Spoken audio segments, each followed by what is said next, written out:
welcome to Arcade Spirits. Welcome Carencia, welcome Noah, welcome anyone to be anonymously. It is Arcade Spirits night once again. Thanks for your patience with canceling Saturday night stream. It was kind of last minute change of plans. But I do appreciate your understanding. But we're back. Hello. Yeah, no real like community news type stuff today. I'm just gonna get that game going. Oh yes, I do have one link to send. Because I started playing unofficial MSPA fans Friend Symphony when we finished the Act 2 soundtrack. I opened up Word to put the link in my document, so I remember to put it under the YouTube video. Link to that album is in the description if you're watching this on YouTube. And I was just, it startled me. It off-put me because I rebooted my computer today and all of a sudden Microsoft Word has fucking dark mode, which I appreciate very much, but I'm still not used to.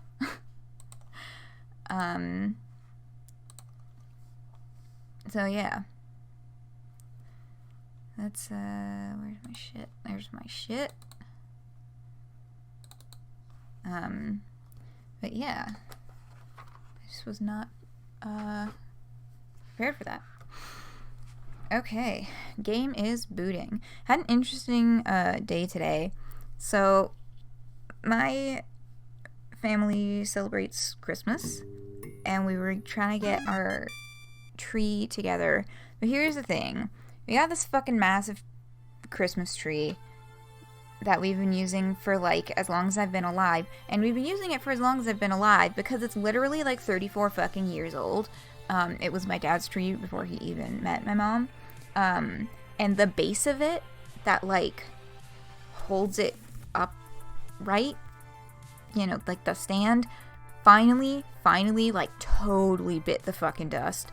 Like, we have been, like, propping it up with other things and, like, duct taping cracked seams and using, like, pieces of wood to keep it, like, together like a fucking splint, for years and years and years and years. Most of my life, I think. It finally, like, irreparably broke. It was really only one leg that was broken. The rest of them are fine, but, like, it wouldn't fucking stand up. So we spent the whole day, well, we thought we had a solution last night, and then today my dad was putting the lights on it, and it just fucking, like, tried to fall over and destroy a bunch of stuff. So, I spent a good few hours with my dad in our basement trying to see if we could find something, anything, to fix it. Thank you for the F's in chat. Greatly appreciated. It was a valiant soldier. It lasted us a very long time. We couldn't fucking find anything. So, we don't really know what we're gonna do with that yet. Because it's fucking big. It's like a freaking 6 foot tall hunk of plastic and metal. And, you know, not to be that person, but they just don't make them like that anymore. Like, what fucking tinsel tree is gonna last 35 fucking years. Although, you know, I say this, and then I am reminded of our last minute replacement, because of course, we just happen to have this in our fucking basement, because our basement is a fucking wonderland. Our tree ended up being, my dad was like, oh yeah, I think I have this one tree. It was my grandpa's, when he worked an office job. So this tree is definitely at least 10 years older than the one that just crapped out.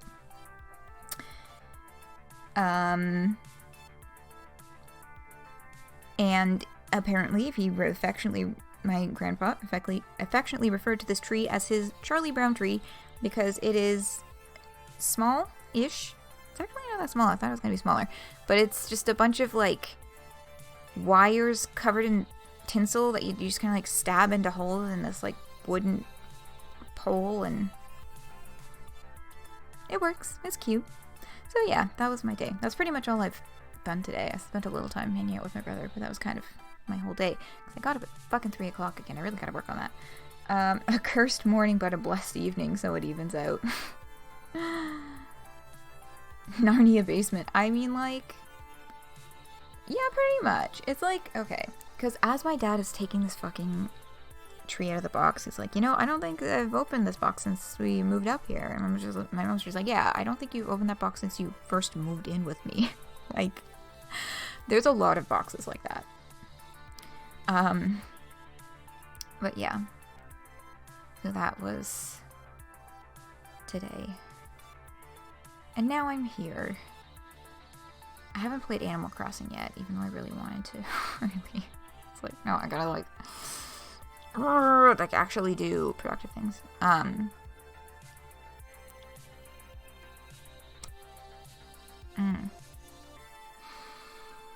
My brain has also been like worse than usual the last, like, I don't know, half a week to a week. It's been really all over the place. So that is a taste of how this evening is going to go. Your grandma's old house had a crawl space under the stairs. Pretending you can go to Narnia through it. Cute. Yeah. Okay. This is what y'all are here for.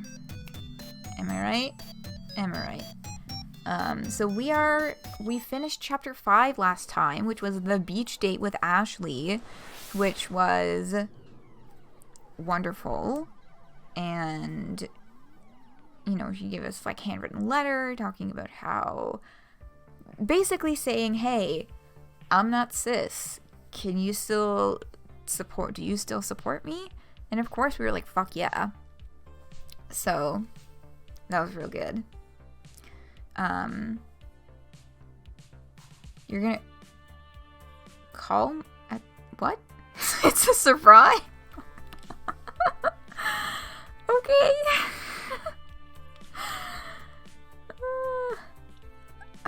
Okay. I guess I'll be thinking about that all week then.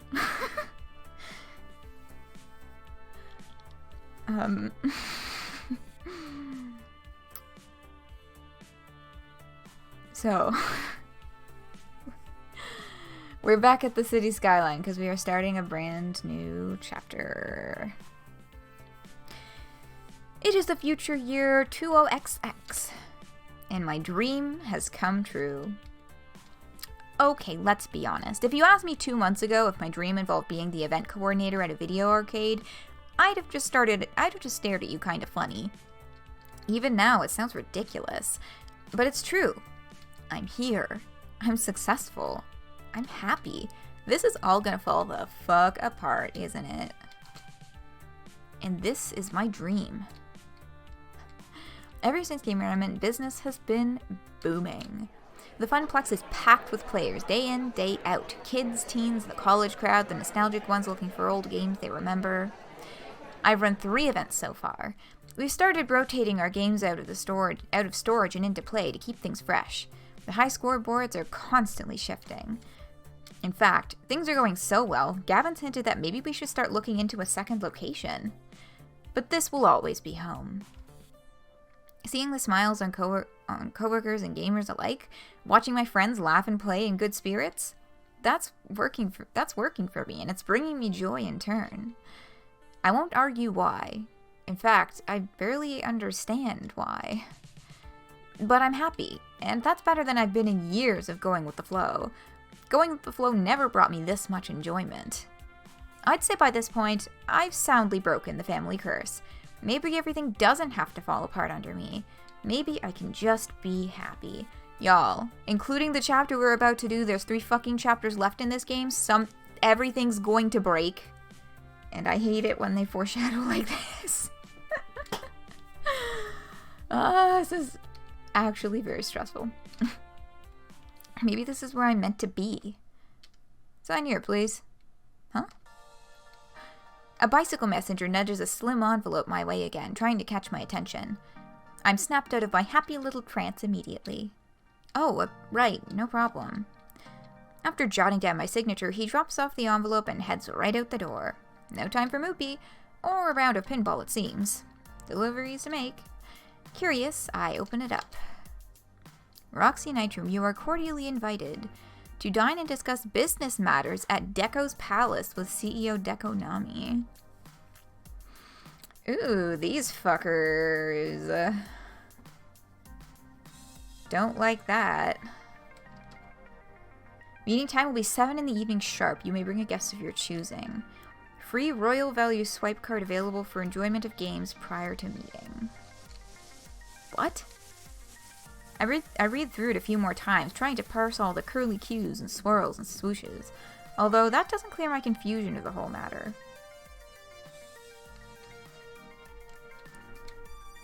Right, you got that early class. Well, thank you for stopping by. It was really nice hearing from you, and have a good sleep. I'll talk to you soon. Good night.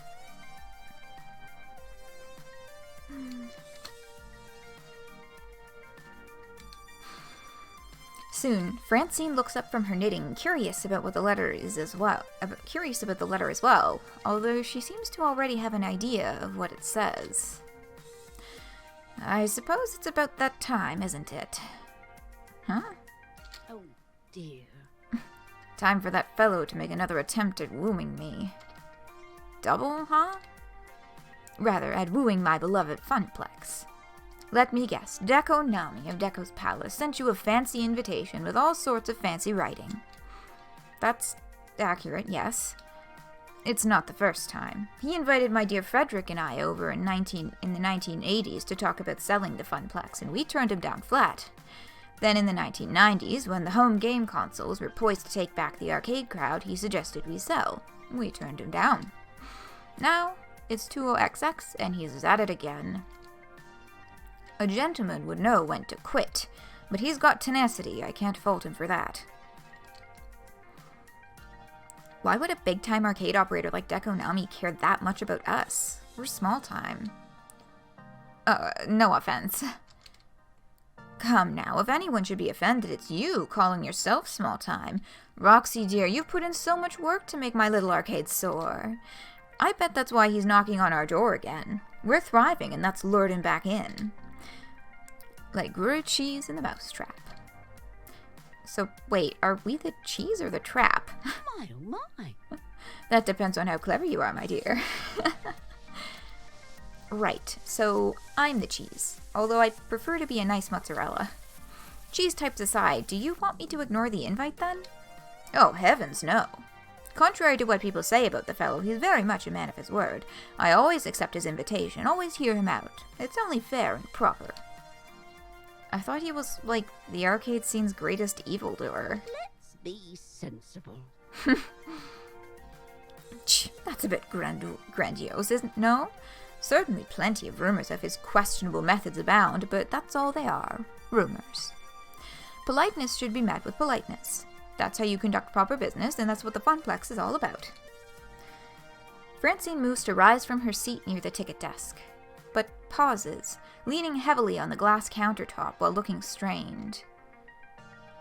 I move to help, but she waves me away, and sits back down. Oh, don't worry about little old me. I just stood up too quickly, that's all. Just out of breath. I don't like this, because we already know that they decided to make Percy have a heart attack. If they kill Francine, I'm quitting the fucking game. But, Roxy, I think it'd be best if you go in my stead. Me? Let's be serious now. These old bones aren't as spry as they once were. And I think you'd have a good time there. Well, an interesting time, at any rate. I'll look my dapperest for the villainous gentleman. You can count on me, I'll represent the Funplex. Or shouldn't Gavin go? He outranks me. Well, we can take a +1. And I'm guessing Gavin is probably going to be that +1. Although, we will likely get a choice. I'm feeling like we'll get a choice of +1, but I think it will... I guess it would likely be between Gavin, Naomi, and Ashley. Or maybe just Gavin and Naomi, because they're both more into the businessy side of things than Ashley is, I think.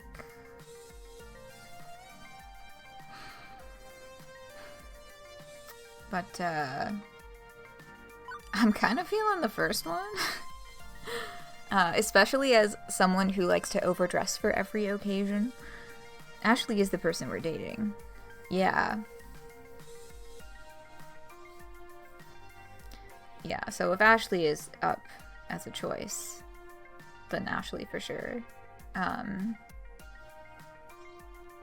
yeah, it all depends on the options that they give us, really. No strong opinions? Alright, well, I'll look my dapperest for the villainous gentleman. Ah!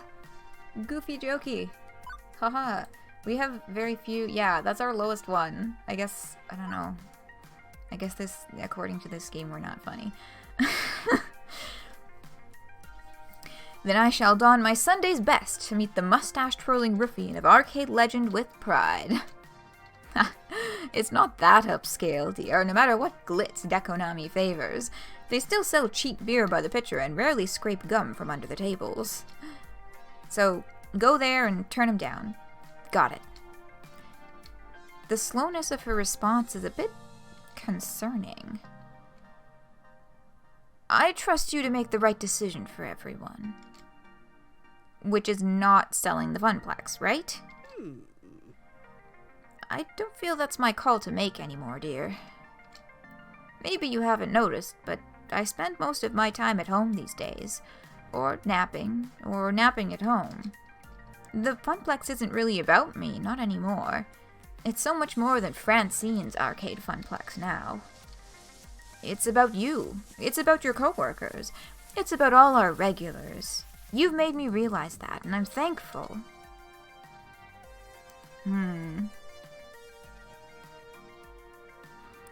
This is your dream as well as mine. Your kingdom is mine to rule, but seriously, I wasn't trying to take over your home, Francine.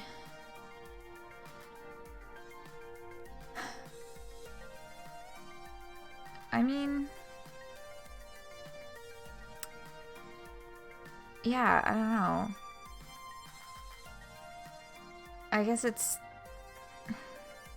I guess the first one? Because, I mean, like, it's true. She's not actually that involved in daily operations. Then, like, how much right should she really have to say how daily operations continue if she's not actually a part of that? But, I don't know. She's kindly. and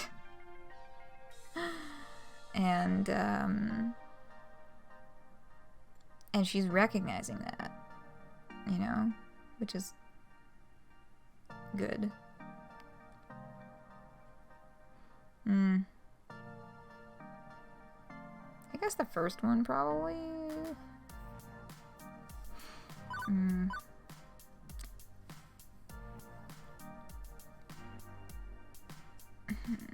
This is your dream as well as mine. You're the one that started this place, Francine. You had a dream of a place where people can have fun, relax, and make friends. I feel like even entertaining the idea of selling it is, well, it feels wrong. Disrespectful to you and your dream. Oh, you're a peach, dear. The times are always changing. I'm an old fuddy-duddy stuck in her ways. Maybe the time has come to change how the Funplex does things. We're almost back to the heyday of the 1980s thanks to the changes you've made. So, I won't say you can't decide to sell. If it's a change you think we need, then do it. Please keep an open mind. Francine sighs deeply, looking more tired than usual. I feel like there's something she's not telling us. Oh, it's only afternoon and I'm already worn out. Haven't even done anything but sit here and knit all day. Knitting takes a lot of concentration, that's not nothing. If you're feeling pooped, you could take a few days off. Go home, get some rest. All the same, I'd rather come in for work tomorrow, even if there's little work for me to do. I love being here. This is my true home. And yet you want me to keep an open mind about this deal? Let's be sensible. Like I've told you, life can be a difficult series of trade-offs. What I want and what should be are often two different things. Roxy, I'm relying on you to do right by everyone I love. If selling is in their best interest to keep this dream going, then so be it. No matter what you decide, I'm proud of you. I knew there was something special about you when I hired you to replace my grandson. You are the brightest spirit at the Funplex, and while we may not be bound by blood, I'm happy to consider you a part of my family. Oh, that's cute as hell. Oh, Francine, gonna make me cry, single dramatic tear. Oh my god. You are the grandma I never had, Francine. Francine, you have my sincere thanks. Does that mean I can borrow the car, Mom? I'll defend the Funplex with my life, or wouldn't your real family object to that? Borrowing the car, yeah, God. I'm feeling like the second one or the fourth one.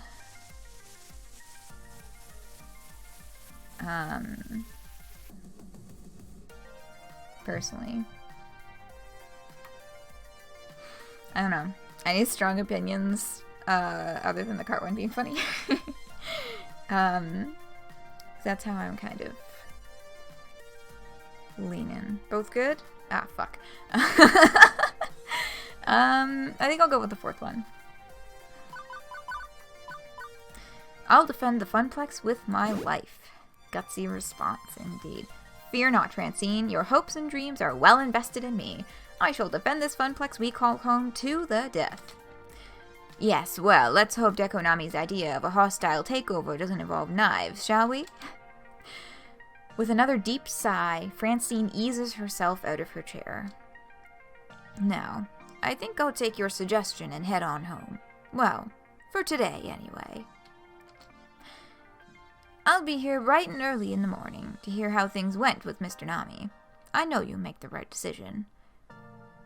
Wait, did this guy just give us an invitation to dinner, like, day fucking of? That's so rude and presumptuous. Like, of course you can clear your schedule for my fancy dinner. Who, like, y'all, I can't fucking do anything if it's like a day of spur of the moment thing. I need, at barest fucking minimum, 24 hours of notice, and that's only if it's local. I need at least a week or a week and a half's notice if I have to, like, actually get on a fucking bus for any extended length of time. God, so fucking rude. Good night, Roxy. Be well. Make the right decision. Okay. Nope, still not keen to sell out my dream. I'll try to leave my options open and hear him out, or arcades can't stagnate. Maybe change is inevitable. Fuck big corporations. I absolutely am against selling Funplex. Those are my summation of my thoughts and feelings. Oh, also yes, was that in agreement with my statement of fuck corporations? Oh, agreed? Okay, yeah. Fuck 'em. Fuck 'em, fuck 'em, fuck 'em. Oh, there's like a huge, is it a lawsuit? I don't know. I don't remember the fucking legal term. Lawsuit, getting sued, whatever. What is it? Like a, wow. I can't remember shit, fuck. But basically, Facebook is being, sued, and, like, they're trying to, like, order them to sell off WhatsApp and Instagram because of the way that they've created such a monopoly over internet social media space.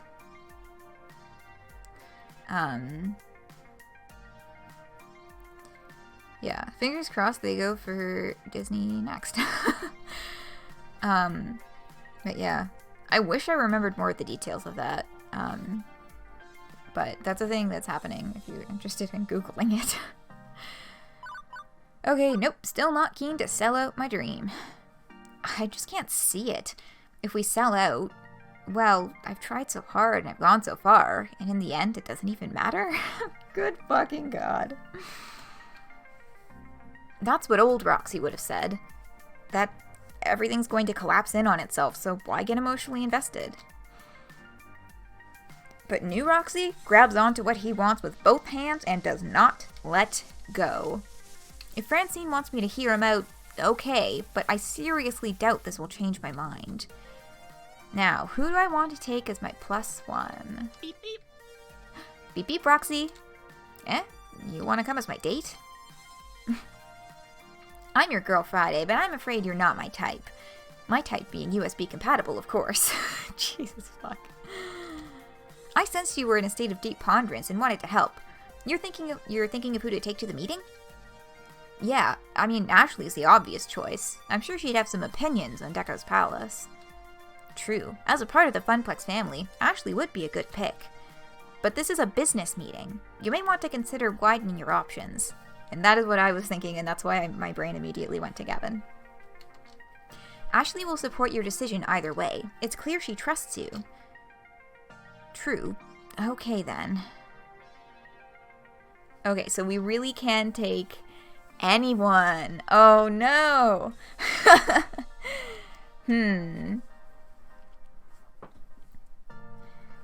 Yeah, big choice. Because, like, it is a business meeting, right?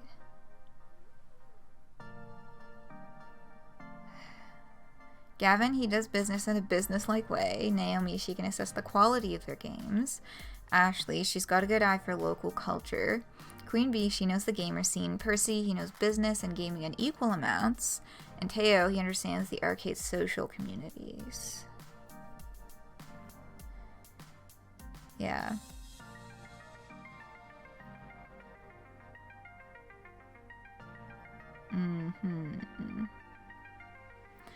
I'm still... Okay. Do y'all still want to, like, totally min-max for Ashley? Because if y'all are like, it's Ashley or nothing, then we'll go with Ashley. But with it being a business meeting, I'm leaning on the guy who does the finances for the place. But then again, I don't know.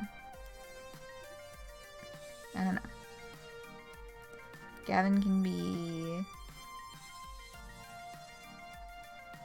He might lean towards selling, actually.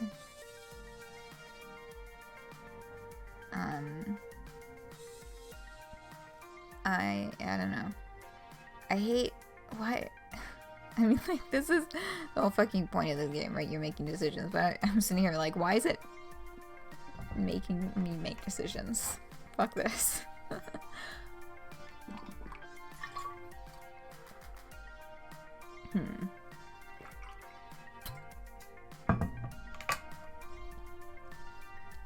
Ashley will certainly be enjoyable company. Ashley has worked here longer than you. That is true as well. I mean, they all have, right? But you know what, Ashley? That's just the way that we're playing this. And you know what? If I would like to explore other options, I can do that on my own damn time. Ashley, she's got a good eye for local culture. I wave Ashley over from where she's loitering by the ticket games. Oh, gosh! I'm so happy with how busy the Funplex is lately. This place has been bumping. Yeah, it is pretty great to see so many smiles around, isn't it? But that's not why I wanted to chat with you. What I really need is for you to change out of the Pinky costume and into something a little more enjoyable. Oh my! Oh my, like right here, right now? Are you taking me out on a romantic date? The scandal! What will the rest of our friends think? Also, how did you get the time off for this? Who's gonna cover the floor as you whisk me off my feet into the horse-drawn chariot filled to the brim with rose petals? Francine wants us to meet with Deco to discuss what's hopefully a joint venture, but more likely than not a buyout. Aww. Oh, well, that's significantly less fun than my idea, but sure, why not? Also, totally sounds like a major buyout plot. I've heard Francine talk about Deco's past offers and watched enough Korean business dramas to easily sniff out this one. Business date, yeah. It's not like I hate Deco's Palace. They are competition, yes, but I feel like we offer a completely different aesthetic to still have both function in the city together. While we cater to a more tight-knit group of arcaders, Deco promises fun for the whole family. There are so many ticket games over there, and I really do like ticket games, especially all the prizes you can win. Both children and adults alike tend to love the thrill of the game of chance. Naomi would probably call them kiddie casinos. Korean business dramas? Yeah, I mean, why not? Oh, this is reminding me. What was it that Twitch rolled out recently? They called it Predictions. It's basically gambling for channel points, and I'm not turning it on because I don't want gambling happening on my channel. Yeah, I'm not gonna participate in their gambling program. Yes, she probably would. To be fair, we also have several ticket games, although our prices are less predatory than Deco's. And as someone who doesn't automatically seethe when they hear the name Deco's Palace, I'm sure I can keep an open mind about the deal. Heard of that being used in Hearthstone streams. I mean, the points are fake anyway, but still. Yeah, I mean, like, it's certainly much better than if they set up, like, a gambling system using, like, bits, for example. But, yeah.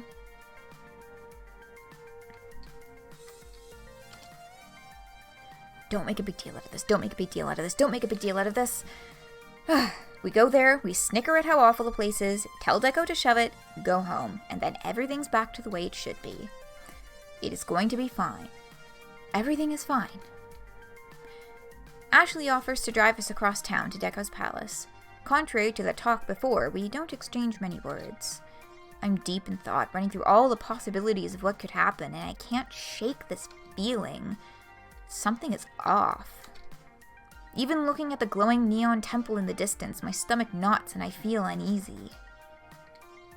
Oh yeah, bits would get them in trouble for sure.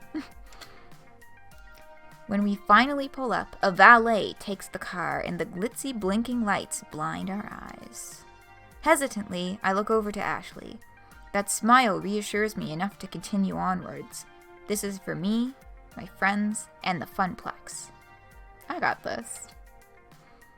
I pause momentarily, inhaling the cool air around me, and then open the door.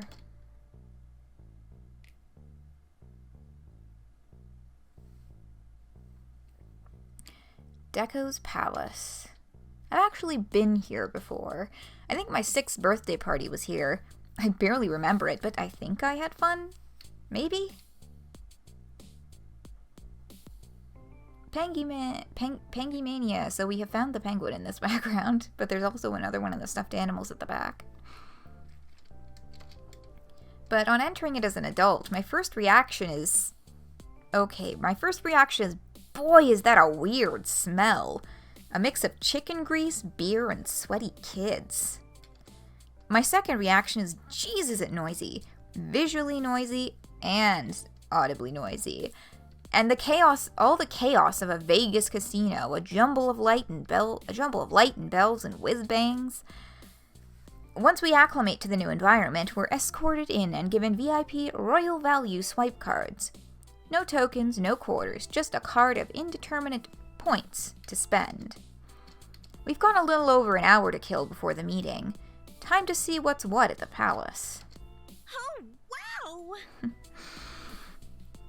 Oh, wow, look at all the ticket games. Roxy, they've got Tornado Twister, Color Explosion, and Raptor Captor. Must play all of the games. I can't look away. The flashing colorful lights, the electronic payout tunes, drawing me in. Don't go towards the neon light, Ashley. Stay with me. Relax, I'm hanging on. Not by much, but I'm still here. It's really like we are in Vegas. Oh no, I'm getting drawn in as well. People do spend lots of money playing these, or it's easy to see how distracted people can get. Oh no, you brought a moth to the flame. I know, right? I think people do spend a lot of money on these. It's the way that I'm leaning as well. Because I'm thinking we gotta keep our fucking heads about ourselves or they're gonna rip us off.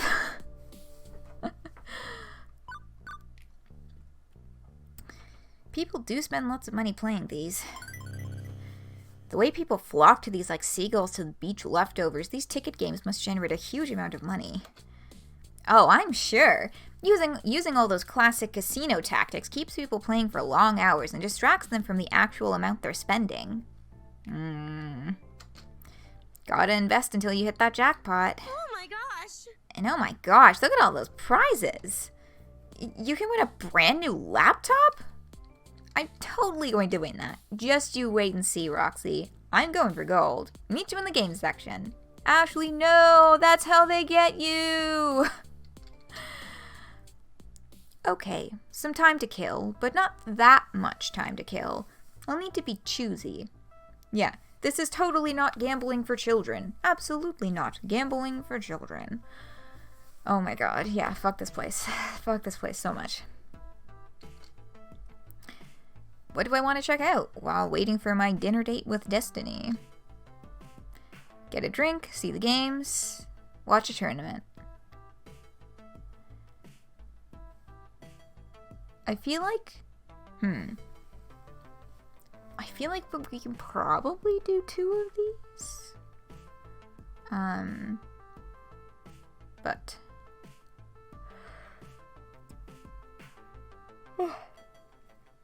pardon me. I don't know. Any strong leanings in chat? I'm leaning away from let's get a drink. Because we're about to go have a meeting and eat a meal. We've been invited to dinner. Feel like the games are the most important thing? Yeah. I want to see what sort of games they have. I decided to focus on trying to find games. Like, actual games. Except the whole place is basically full of slot machines. They're in different shapes, sizes, and colors. None have a traditional one-armed bandit look to avoid running afoul of legal issues, but they're still slot machines. Every game here has maybe a single button to stop a wheel or a colored light or to try to line up the dots or something. The really complex ones? 3 buttons. Hey, listen. Hey, listen. Hold me up above your head. Huh? Visual scan, silly. I'll look for games you might be familiar with. With a shrug, I hoist my phone high in the air. The flash goes off, and then I resume looking at Iris sitting in my screen. Please enjoy this recorded music. Processing, please wait. Enjoy this recorded music. Oh, actually, let's skip the music. That didn't take long. Good high bandwidth public Wi-Fi here to my cloud processors. I'm seeing lots of driving and shooting games, easy for casual players to pick up and play. Over in the esports section, there's dancing games and Fist of Discomfort. We've got those things too, but I'm not seeing any joysticks. Is a game defined by having a particular input devices? Well, no, not really, and I know most modern games are touchscreen based and so on, but I don't know, it doesn't feel like an arcade without a stick or two. Oh, I found something! Back of that section over there with the green lighting. Head that way, that way! I weave through the crowd, past endless color cycler ticket games, past crane games, past light stackers, past games based on popular game shows, and find Mr. Moopy's Magic Maze. I'm gonna have to tell Percy about this when I get back. He'll be happy to know there's more than one Moopy in this neighborhood. Except... wait, it's got only one button? No joystick at all? Researching, one moment. Curious, I swipe my card through the slot and push the button. And Moopy just runs the maze by himself. Or tries to anyway, before running headfirst into a monster and dying. The machine spits out 3 measly tickets and suggests I swipe again for another try. So... they took this game, a fun puzzle game that does require some amount of skill, and turned it into another fucking gamble to, like, pop your money in and see if he makes it with the fucking algorithm? Like, what? Yeah, they ruined Moopy. What the fuck? Moopy Super Maze, created in the 2000s. A company bought the expired rights to the Moopy brand and developed a game of chance with it.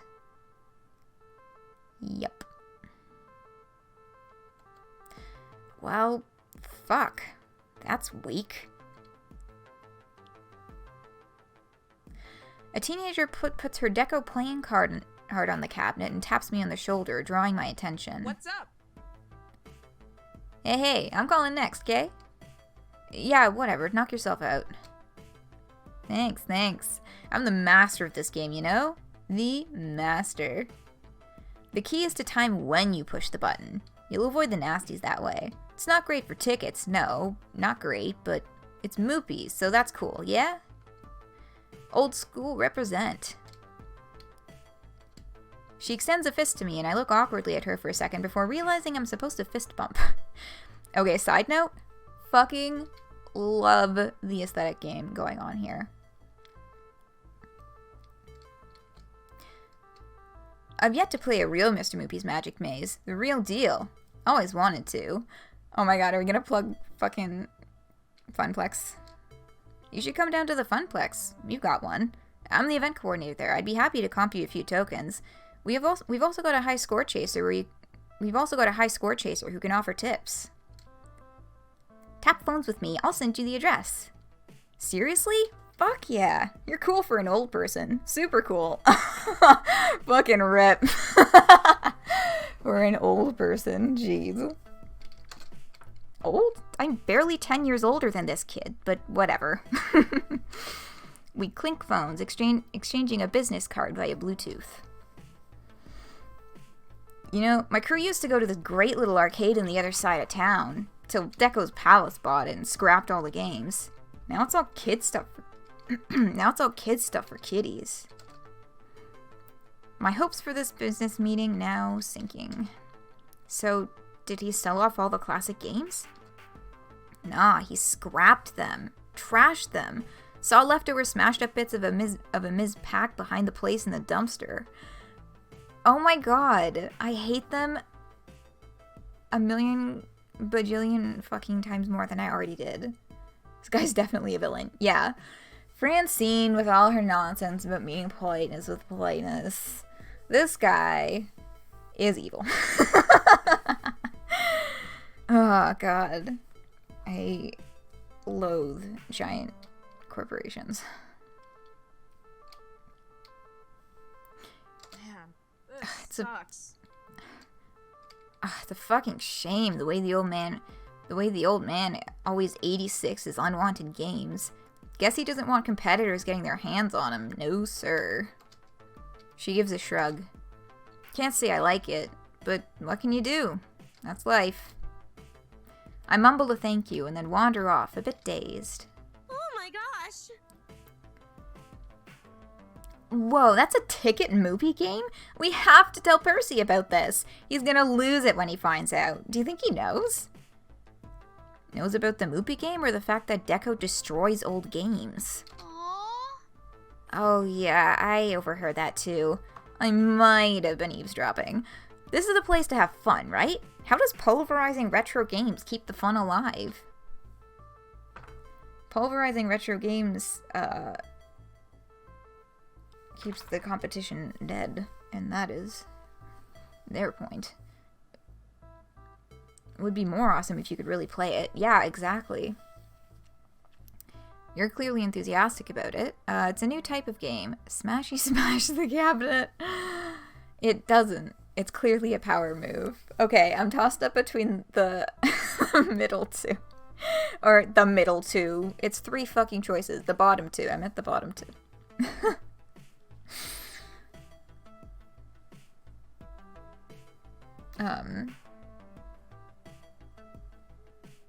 Yeah, jeez.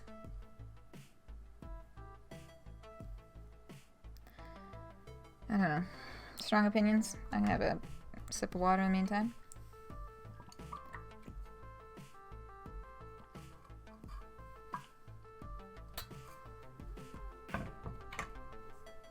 Two's more fun? Yeah. It's a new type of game. Smashy smash the cabinet. Maybe Deco sells the chance to destroy a rare game to the highest bidder. That's a game in itself, which I could see being a big hit for the underground arcade market. It's clearly a bring your own... Oh, bring your own hammer. Bring your own hammer event, I think is what she means by that. Bring your own... Hey, I got it! Hammer. Hammer. Although, let's hope he's really not doing that. I don't want to add cleaning up arcade shrapnel to my job list if we enter a partnership. But I'll stop butting in. It's not my call. See you in a bit for dinner. I think I've had enough of the retro game abattoir for now. Where to next? We're about to go for dinner. I feel like watching the games tournament is where I'm heavy leaning. Also, I'm just wondering what the fuck kind of esports scene a place like this could even have. Sure, alright. Sounds like a tournament's going on. Let's watch. From the sound of it, there's a big tournament running in the dedicated esports section near the back. I wander through the games to join the crowd. Okay, I'll admit to being impressed. They've got no fewer than 10 Fist of Discomfort machines, all of them occupied by players in pro team jerseys and jackets. Okay. The crowd's red hot, cheering on their heroes as the back and forth resource battle of the world's most popular fighting strategy game plays out before them. Although the banner hanging above it all does make me shudder. Uh-oh. Deco's Palates presents the Choco Energy Max Power Quench and Pizza Yum's Friday Night Fisting. Oh my god! No! No! Oh my god! You don't like any of that? I don't like any of that either. Oh my god, the Friday Night Fisting. Holy shit. Like, oh. And also just like, oh, friggin' like ad sponsors and stuff. Oh. When you have pizza on a bagel. See, even these gamers know that when pizza's on a bagel. Oh god, please no. I haven't had one of those in weeks, not since I started being able to afford real food. You just don't appreciate the sublime majesty of combining two of the greatest bread-related snack products into one hybrid masterpiece. Hang on. I sense a disturbance in the crowd.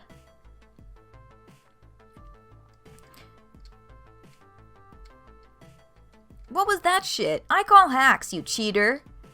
Two competitors step away from their game, start shouting and shoving each other. I hope this doesn't escalate. And now it's a full-on fight. Like an actual awkward grapple and punch fight. Cheering teenager. Yeah, kick his ass! Don't take any of that shit from him. Those two both had the same ghost emblem that the person we ran into at the Moopy machines had on her shirt. So I think this is her crew. Destroy that motherfucker! Violent altercation detected. Do you want me to call emergency services? Deco's Palace has security guards. They should be able to handle this. The two gamers both flail wildly at each other. One swing actually makes contact, blood dribbling down the corner of a mouth. Any second now. Yeah, where the fuck are their floor attendants? Except the people with black shirts that have security printed across their chests just stand there, letting it happen. Oh, they were just palette swaps, but the first guy did have a mask. The last two looked like they might be related, but the first one was definitely a different person.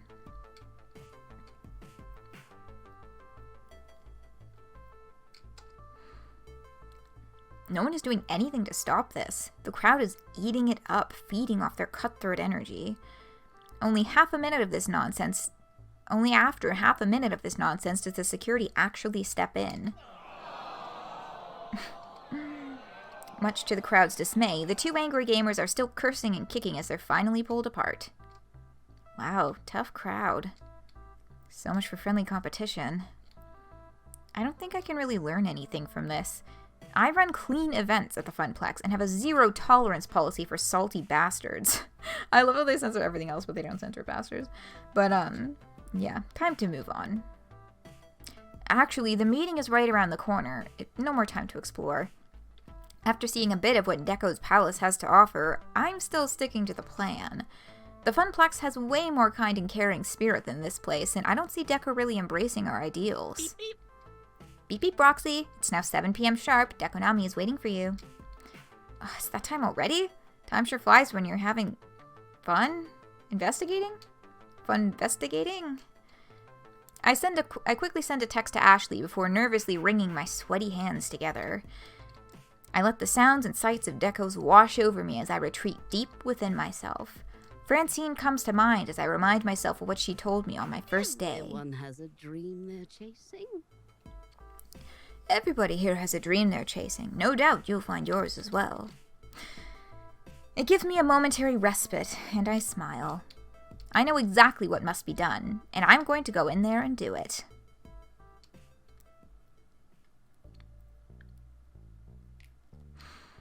I only ended up waiting a minute or two before I was reunited with Ashley. Without having to introduce ourselves, the staff swoops in, anticipating our arrival, and ushers us further inside the restaurant. We are treated like royalty as they pull out our chairs for us, and we sit down at our reserved table. Amongst the families huddled around ginormous plates of pizza and chicken tenders, we stick out like a sore thumb. An actual linen tablecloth drapes over our table, accompanied by fancy little candles, to set the mood, I suppose. A nice bottle of champagne on ice and a carafe of cucumber lime-infused water also sits before us. Deco apparently spares no expense, at least not with his special guests. Winning all those tickets gave me quite an appetite. My tummy is ready. Ooh. Oh, and we can order anything and eat as much as we want? This is heaven. Have I died and gone to heaven? If your idea of the afterlife includes classic fried pub fare, then yes. Nothing on the menu is really calling to me, especially after seeing what's on other people's tables. Well, you can leave the eating to me. That'll save my guts at least. And don't you worry, Roxy, I'm the best at multitasking. I can listen and munch on onion rings all at the same time. I'll jump in if you need me, I promise. You're always looking out for me, aren't you? Thanks, Ashley. Once again, the staff takes care of our needs as our food is delivered promptly. Faster than the other families seated here, who have been waiting some time, judging by the expansive crayon work on the kids' placemats. Not surprisingly, we get a few side glances our way. But before any of us can chow down, the man of the hour arrives. Roxy Nitram. It's an honor to break bread with you. Likewise. Okay, so he's a bit of an over-the-top 1920s mob boss, despite a lack of fedora. Clearly he likes showing off his money. But still just an ordinary guy in an expensive suit. When I pictured the Grand Poobah of Deco's palace, I pictured someone more like, well, Hamza, I guess. He offers a simple smile and a nod of the head as we begin. It's a shame Miss Francine couldn't join us. I was looking forward to enjoying her sweet smile one more time. But with that said, I'm happy to meet with, Ashley Wolf, floor attendant and caretaker, Pinky the Funplex Flamingo. Nice cane. Yeah, he's got that big diamond top, they're like gem-topped cane going on, and a lot of sparkly-ass rings. A pleasure. I take it Francine has kept you up to speed and explained our prior meetings to you? Yes, she mentioned you wanted to buy the Funplex and that she's politely declined. Excellent. Always a courteous woman she is. Let me explain. Now, I don't feel the need to waste our time with the facts and figures illustrating why Deco's Palace is and always has been the premier family entertainment arcade. Both of you are intimately familiar with the arcade industry. You know how things are and how they'll always be. We are the 800-pound gorilla. That's a big gorilla. Indeed. But that doesn't mean there isn't room for smaller, more boutique affairs such as the Funplex. Boutique, he says. I should probably feel insulted by that. Let me explain. Frankly, the winds of change are blowing. Smaller arcades need to move with the times or be swept aside. I want to help you evolve. What I'd like to propose is a change of ownership. In return for a very generous compensation package, one Miss Francine can easily retire on for the rest of her years. I would like to take ownership of the Funplex to evolve it into its final form. Deco's Fun Zone. What's a fun zone? Think about this.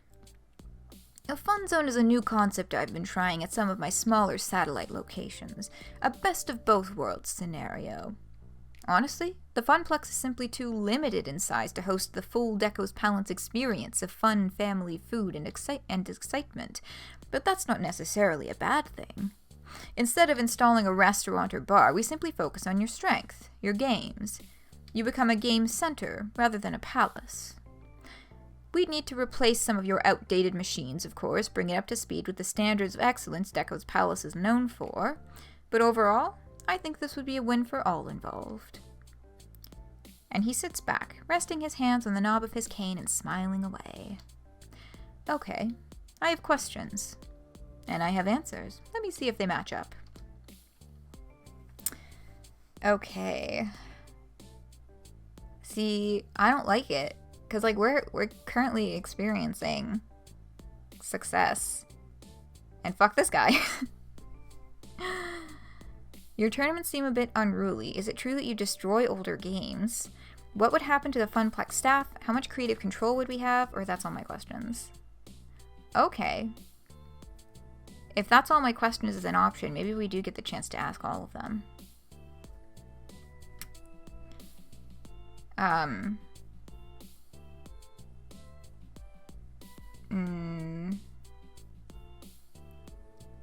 Priorities, though, just in case.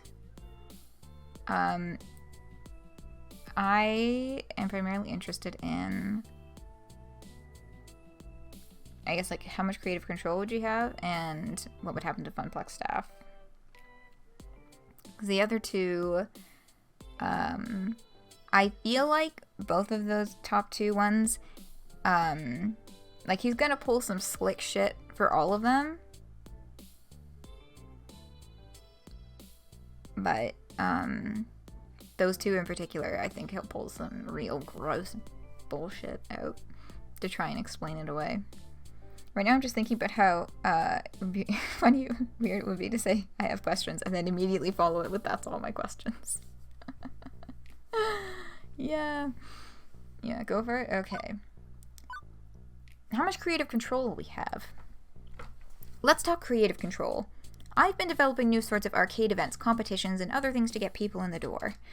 Would we still be able to direct our own affairs like that, even under a change of ownership? Let me explain.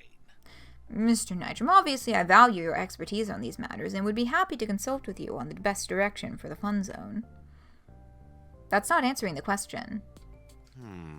It's a matter of branding an image. There are certain standards and practices you need to adopt in order to truly be a part of the Deco family. Okay, fuck off.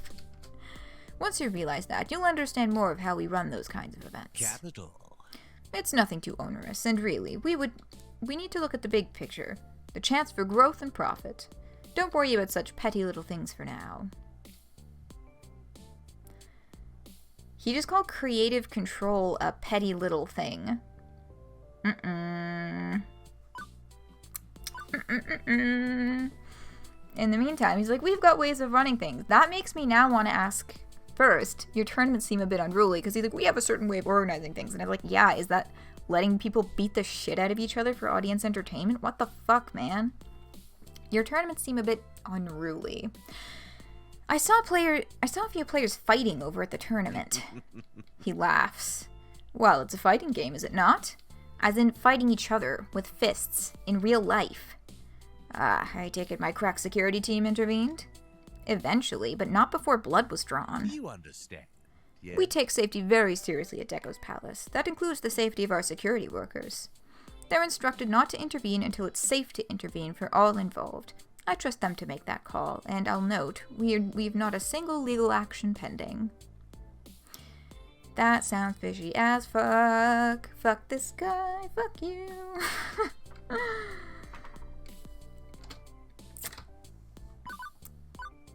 What would happen to the Funplex staff? New management means new staffing. What about the staff we already have? Good, good. I firmly believe you have a long and storied career ahead of you in arcade management, Mr. Nitram. I have heard nothing but good things about you from my various field scouts and contacts. The fact that you landed on my radar at all indicates your rising importance in our industry. You should be proud of that. Okay, but that still doesn't answer my question. What about the others? Well, Mr. Cooper is a capable accountant, so I'm sure he'd be welcome in the new facility. Fuck you. That's Gavin's job? But we can hash out staffing later on, after setting the bigger picture questions. Staffing is a bigger picture question! Oh my god, I fucking hate this guy. He didn't even mention Ashley. In fact, she hasn't missed, looking increasingly concerned. Gavin is Mr. Cooper? Oh my god, is his last name Cooper and I'm just a fucking fool?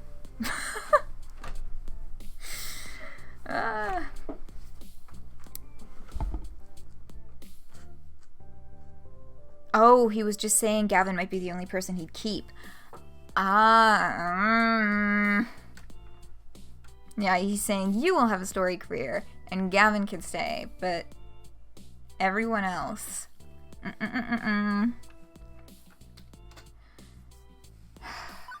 Do we poke the bear? I think we go poke the bear because fuck it. Why not just pick all the options? It's not like we're gonna end up doing business with this guy anyway. Fuck him. Why not just rip him to shreds? Is it true you destroy older games? I saw Moopy's Super Maze earlier. Excellent. Ah, one of our top burners with the 30 to 45 demographic. Nostalgia's a powerful motivator, I've found. Except it's nothing like Mr. Moopy's Magic Maze. Indeed, it's much better. Is it true that when you find a retro game, you simply destroy it? Not repair, not restore, not even resell, but just scrap it? Certainly. Why would we ever keep an old relic around? Let me explain. Oh. Arcade games are not sacred treasures, they're commodities. Back in the 1980s, arcade owners, myself included, routinely junked or converted games. Having to keep those earnings up, old machines are not welcome. All they do is eat up floor space. The arcade scene must move ever forward, evolving into new forms. Classic retro IP reborn as new games. Think about this. True, nostalgia could earn a few points off those old games, but the newer Redemption games earn 10 times as much. Why bother? I'm seriously impressed by all the fun ticket games you have here, but let's not forget everyone loves to see a glimpse of the past, of what once was. Heck, I've even seen the younglings pick up Moopy lightning fast. If you think about it, it's just like fashion. Let's see. What does Queen Bee say? Oh yeah, it's cyclical. Things my mother used to wear are now all the rage in the boutiques. Unfortunately, my market research says quite the opposite. Well, your market research is wrong. Straight up. According to my experts, children have absolutely no interest in playing any game made prior to 2000, and young adults have only a waning interest in their offerings. But that's not what I see in the Funplex every day. Mobile phone ports, simple reward games, coin pushers, prize games. These are the real market. Do these experts even play games? Have they set foot in an actual arcade? Excuse me. Go, Ashley. Of course they have.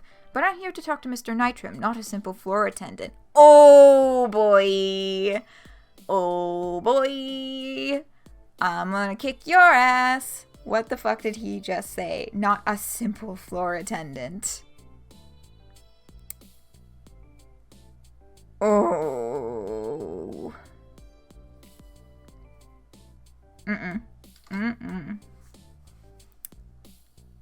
What?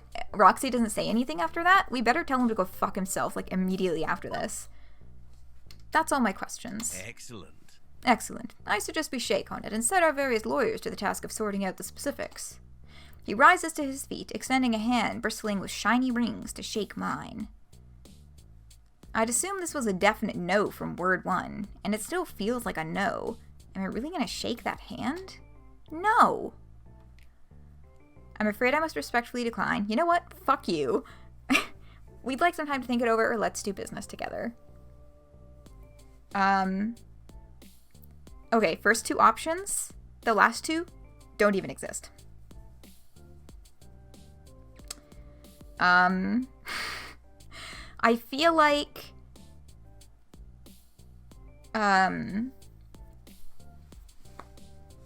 Francine and also probably Gavin would be highly unimpressed if we said, you know what, fuck you. Because Francine, as we're so hard to keep things cordial so that this guy doesn't, because like he could fully, like, if we're rude to him, he could fully point all of his efforts to running Funplex off the map and be completely successful with the amount of power that he has. So I think we must respectfully decline, even though I want to wring his fucking neck.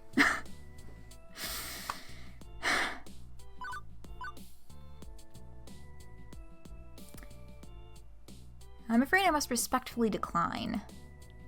I purposefully keep my hands at my side rather than shaking his offered hand. I appreciate your offer, but I must decline. I can't do this to my family at the Funplex. I wish you luck in future endeavors. Again, let's just keep it neutral and get out of here as fast as possible. I'm thinking. Don't wish him luck. He deserves no luck. Fuck this guy. He's not even worth giving any heartfelt platitudes for about family. He doesn't fucking care. He's a slime ball. Fuck this guy. Let's get out of here. You know?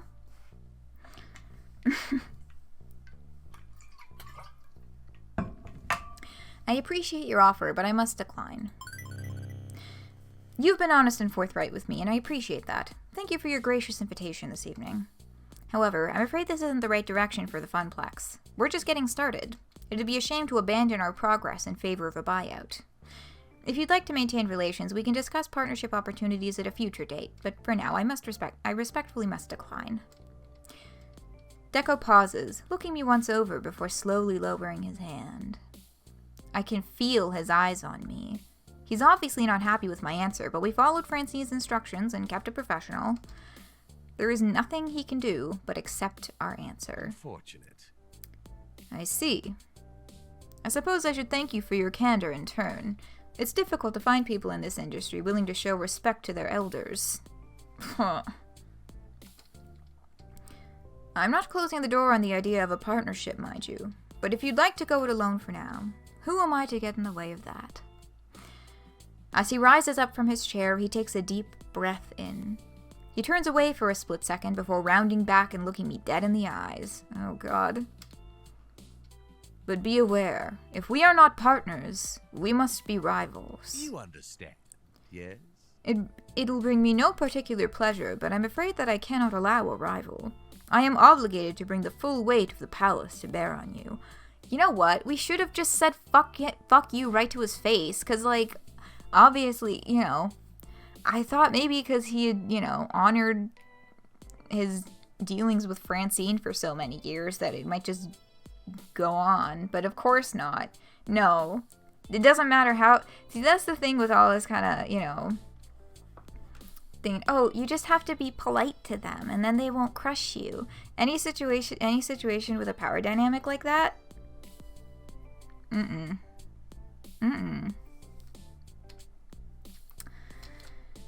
Fuck this guy. Hopefully one day you'll realize the error you've made tonight. Am I not generous? And as a sign of respect, your personal offer to join my empire will remain open, Mr. Nitram, so you can escape the inevitable fall of your little arcade. I want to strangle him. Once more, Deco turns sharply on his walking cane and walks away from the table. So, I think we should consult Francine and ask if he's given her similar treatment. Because this feels a little different than Francine described it as. a shame we couldn't work something out, but at least we're leaving as not friends, but rivals? That's not as bad as it could be, right? No, that's the worst option. Ashley, that's the worst one. I'm not sure that guy knows what a friend is. Thank you. Don't let this get you down, Roxy. You protected the Funplex, and we all have you to thank for that. We are a family, after all. Families gotta stick together. Oh man, I am so full from all that food. But let's go celebrate with some ice cream. With Deco hosting us, we don't have to worry about paying the check. We drop a quick tip on the table for the waitstaff and quickly abandon ship. We scoot out the door, and from there it's a short jaunt across town back to home sweet home.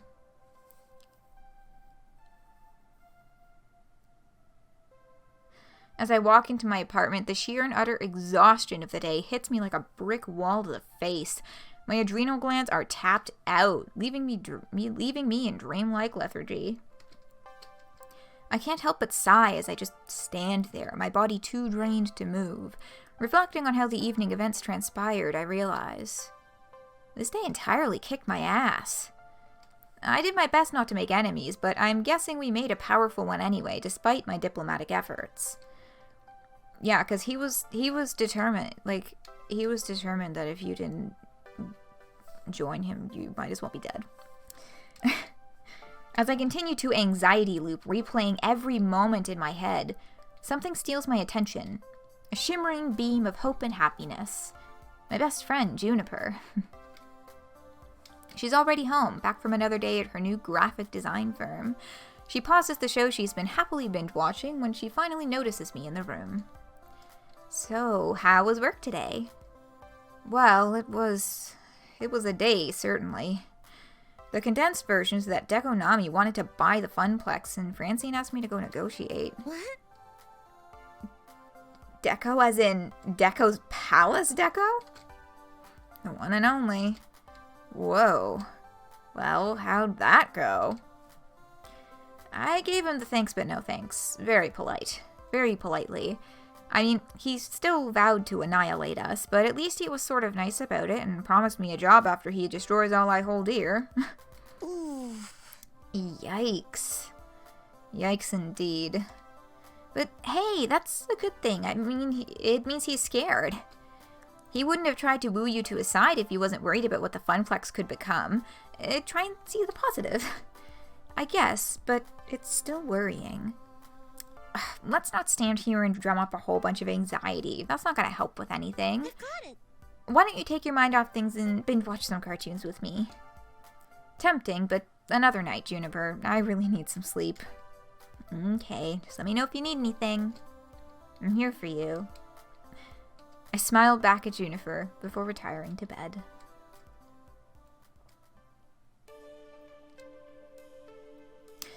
I lay in bed, eyes wide open, staring at the ceiling above me.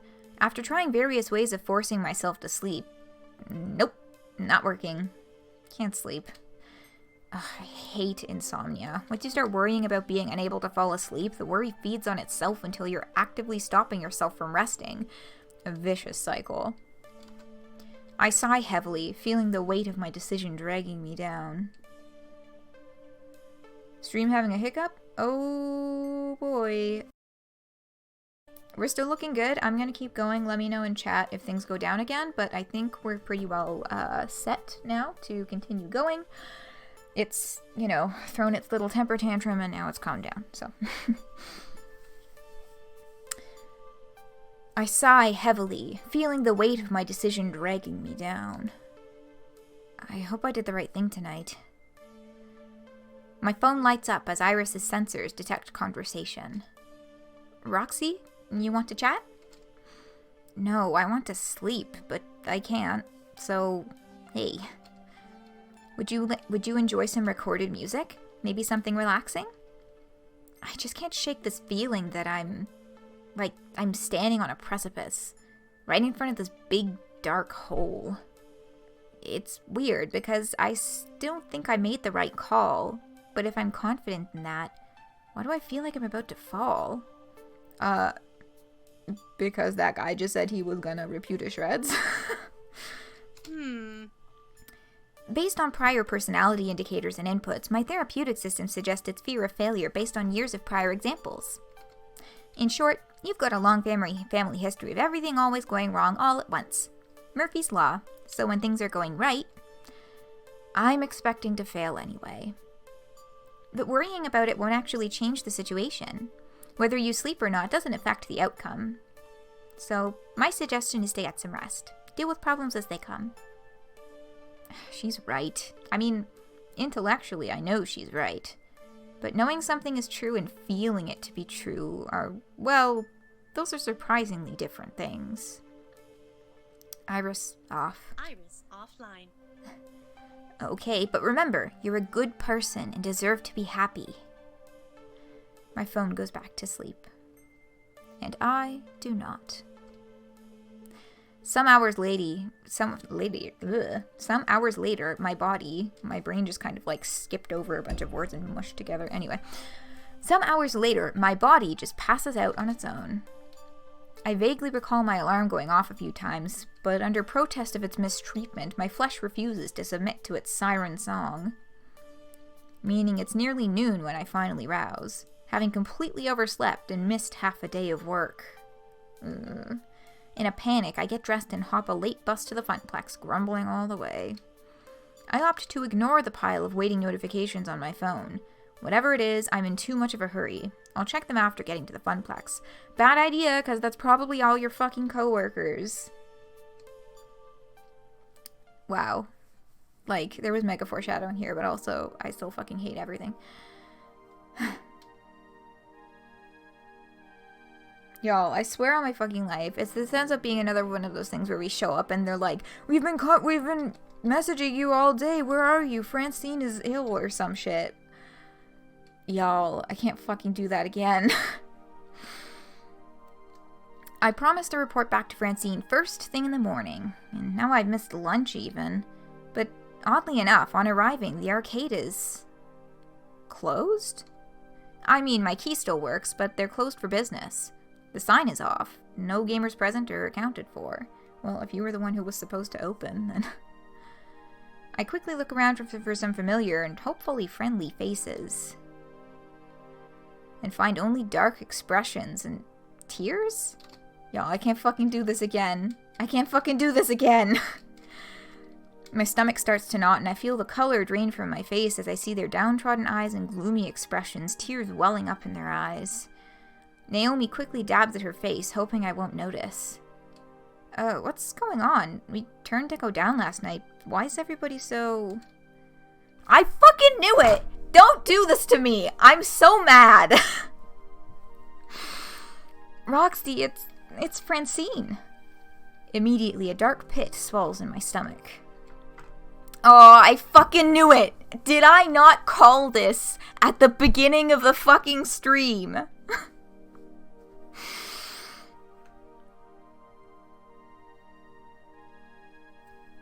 Y'all, I'm so fucking mad. Why? She passed away last night in her sleep. I'm told it was very peaceful. Oh, this can't be happening. This can't be happening. The news hits me like a slap to the face. My hands shake and my lower lip quivers. I try to say something at first, but words can't form due to the lump in my throat. Family. She told me I was family. And now she's gone. Naomi and Ashley look to me, their beacon of hope, wanting and wishing for me to make this all better. I'm not sure anything I can say will ease our sadness. Heck, I'm not sure if I can even formulate a full sentence at this moment. I take a deep breath, drawing all matters of strength from tips to toes. I look at them with empathy in my eyes before opening my mouth. Right, she was an amazing person. She wants us to be happy. If I could just insert another token, or we need to fight on in her honor. Or just saying that we have no words. I have some words for the people who made this fucking game.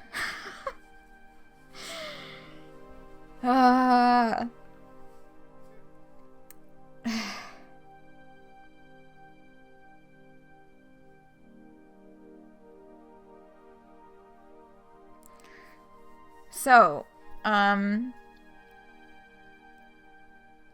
it's another one of those critical moments that's determined by, our options are determined by our personality.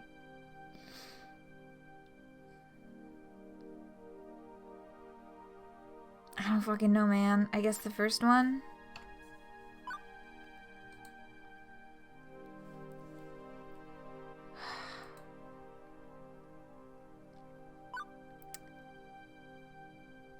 Alright.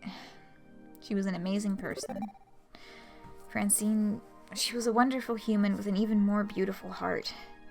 She had many happy years with her husband, Frederick. Decades spent here at the Funplex doing her best to make everybody smile and having a good time. It sounds like he's writing a newspaper eulogy.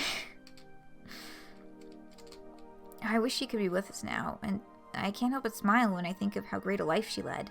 How happy she'd be with how it all turned out. Let's remember her how she was. Beautiful. Francine will be missed. Damn, this ain't a funeral. Y'all should have saved that for the fucking eulogy. Thank you. Thank you. I miss her so much, Roxy. If Francine was here, your words would have made her so happy. Naomi emits a ragged sigh, a slight tinge of anger entering her sorrowful voice after. I'm concerned, where's Gavin? Also important to note. Where's Gavin and can I give him a hug? Please.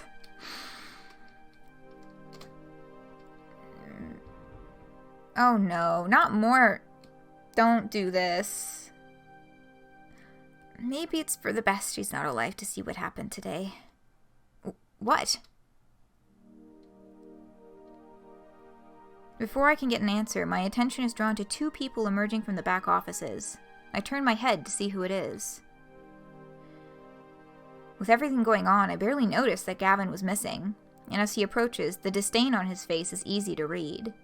Y'all, if the other person in that office was Mr. Deco, I'm gonna fucking scream.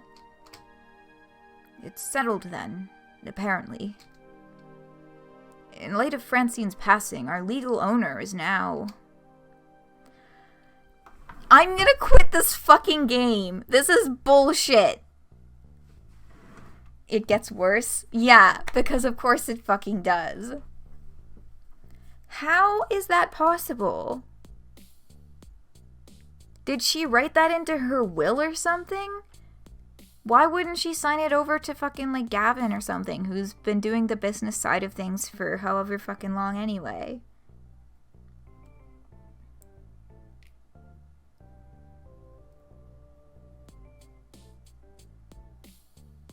We should have just told this guy to go fuck himself last night. Fuck the niceties. We should have just picked the option where you tell him to fuck off. Good morning, employees of Deco's Fun Zone. What? But we turned you down. There wasn't a sale. The confusion on my face is obvious. This makes no sense. I have no idea what's going on and look towards Gavin for guidance. I've studied the transaction paperwork. It's legitimate. As of Francine's death, according to her last will and testament, all her properties transferred to her surviving daughter. Mother of Francine's grandson, who was fired from Funplex shortly before you arrived, Roxy. Capital. Needless to say, he was quite excited at the idea of selling the place, and, well, Francine's daughter wasn't particularly thrilled with the idea of arcade ownership either. So it was written to go to her daughter, and then Mr. Fuckhead, Mr. Predatory Shithead, took advantage of her in her mourning to shark in and snap it up. Fuck. They were more than happy to sign the place over to me, for far less than I was expecting to pay for it as well. I'm doing them a service, really, taking the burden off their hands. Now they can mourn and move on, unfettered. Fuck you. I stood there, mouth agape, my body assaulted from one bad news to the next. My emotions were all over the place, a hurricane of feelings, when the realization hit me. In the end, my decision was irrelevant. Just another opportunity for the world to stick my nose in it, mocking me for finding something I care about. Something I can lose. The universe dangled a little dream of hope in front of me, even let me pretend I could make a difference out of sheer cruelty. I did everything I was supposed to do. I was polite, I was careful, I turned him down without trying to start a war. But he got what he wanted anyway. Now, obviously we'll be closed today to allow time to mourn our former owner. I still have a deep respect for Francie, and I owe her that much. Am I not generous? No, you're not. Fuck you. I'll also close the arcade on the day of the funeral to allow my employees to attend. Those hours will not be deducted from your paychecks. Now, I realize the timing is a bit awkward, but I need to make a few announcements of personnel changes. All of that fucking pomp and circumstance about we're gonna close it and honor her memory, and I'm just buying this off them so that they can mourn in peace. And then you're looking at all of these people who are like closely involved in her daily life, who knew her and loved her very much, and you're like, anyway, now that I've gotten the formalities out of the way, fuck you all. You're all my little corporate lackeys now. And you're gonna swallow all of the bullshit that I have for you today. I don't give a fuck what just happened.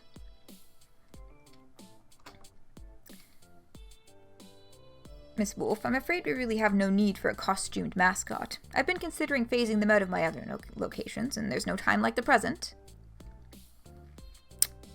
What? What? Wait, did you just fire me? Well, she's also a floor attendant, right?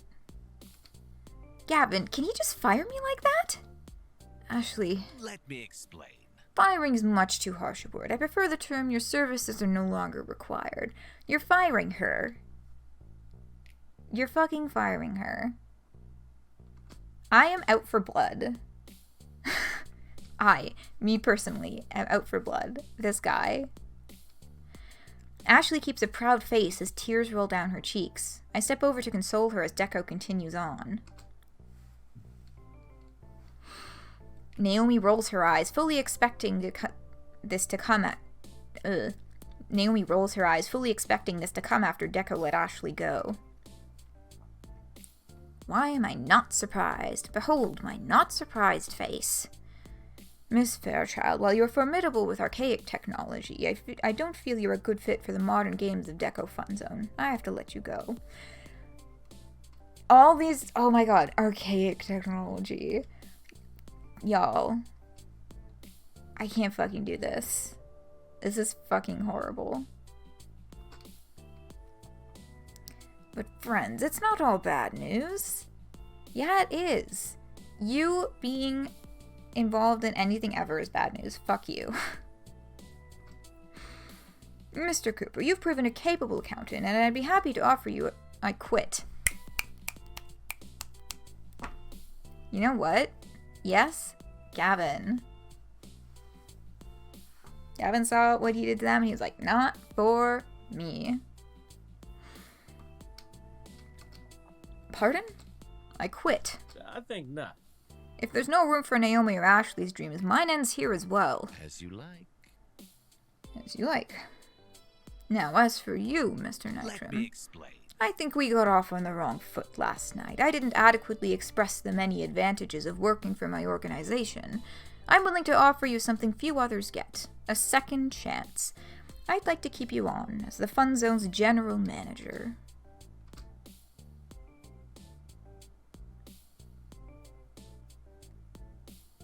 God, like, it's gonna hurt, but it would just be so fucked up to not walk after all of that.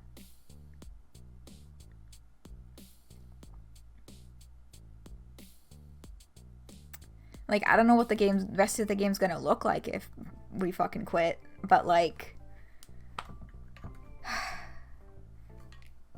I know it's not realistic, but video games are about living out your fantasies.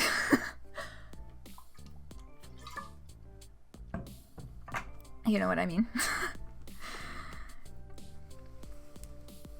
God. So, I'm leaning on absolutely no. Honestly, I'm leaning on throw a fucking punch, but I also don't know what, I also feel like this is the kind of guy who would absolutely try and get us charged with aggravated assault for doing that, so. Now's the chance to make him feel pain.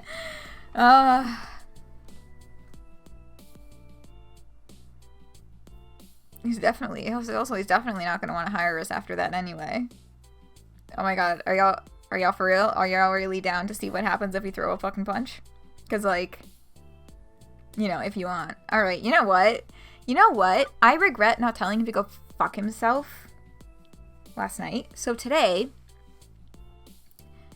he is coming in while we are grieving. He you know, acquired this through predatory means in the first place. He's coming up on everyone's faces while they're grieving and fucking telling them that not only have they lost a very important person in their lives, they lost their fucking jobs. It's not happening, man. Throw a punch. Whatever. I take one moment to direct all my rage into my fist and deck him right in his smug little face. Ugh. It's super effective.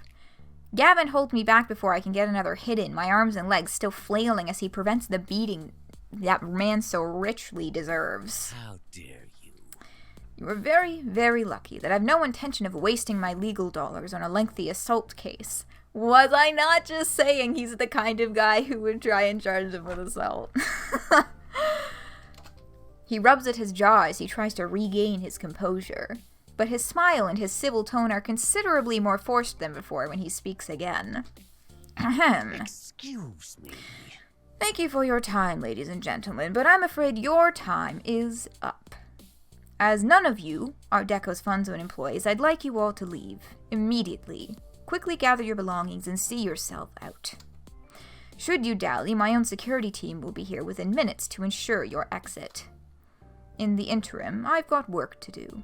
For starters, I need to get rid of all these antiques. Straight to the junk heap with them all. Oh, I knew Deco was heartless, but to be this cruel right in front of us while we're all still here? Hold it. I think not. Mr. Movie's Magic Maze doesn't belong to the Funplex, and thus it does not belong to you. It is the legal private property of Percival Sinclair. For that matter, Wyvern Keep belongs to Roxy Nitram. It was given to him directly by Hamza, not to the Funplex. As you like. As you like. Oh, I forgot about those. I couldn't care less about those grimy old things. But you have, let's say 20 minutes to get them off my premises, or I'll leave them out on the curb for garbage pickup. I'll go get the van, which I'll note is my personal property as well. Naomi, Ashley, Roxy, get the dolly and help me move the games out. Good. Yes, have fun with that.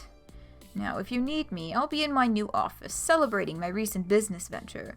Thank you for your cooperation, and good day. Shove it up your ass. Oh, and Roxy? He gives me the finger. Woo! For old time's sake, you understand. He walks away after that, twirling his cane once before leaving. Oh. The evil-minded, black-hearted, no good. Naomi, focus. We have work to do. Work? To save what we can of the Funplex. Yeah, let's go. Okay. Quickly and without much chatter, we salvaged what we could of our dreams. Percy's beloved Moopy and my childhood in the form of Wyvern Keep. Everything we were allowed to keep went into the back of Gavin's van, working together to safely pack it all in place. For lack of anywhere better to put them, Moopy went to Percy's apartment and Wyvern Keep to mine. And that was the end. The end of the Funplex.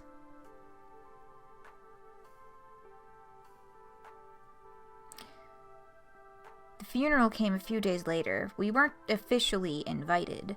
Our presence as her former co-workers wasn't exactly embraced by Francine's extended family. I guess her daughter resented the Funplex in some way. If there was bad blood between them, I didn't particularly want for details. None of us were given any opportunity to speak at the remarkably short ceremony, but that was okay. I'd said my words already. As we left the ceremony, I couldn't help but feel helpless. There was nothing left. No Funplex, no job, no real meaning to my days, not anymore. Nothing left at all.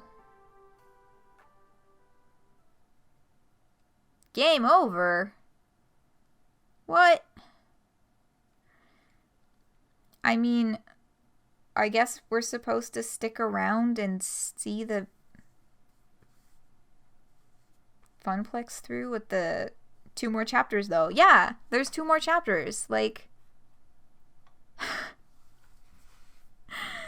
okay, I did not know that this was the game designed with actual game overs that you could get.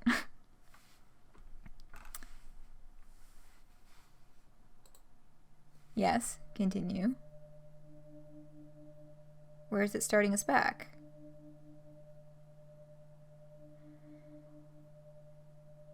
That's a hell of a fake out.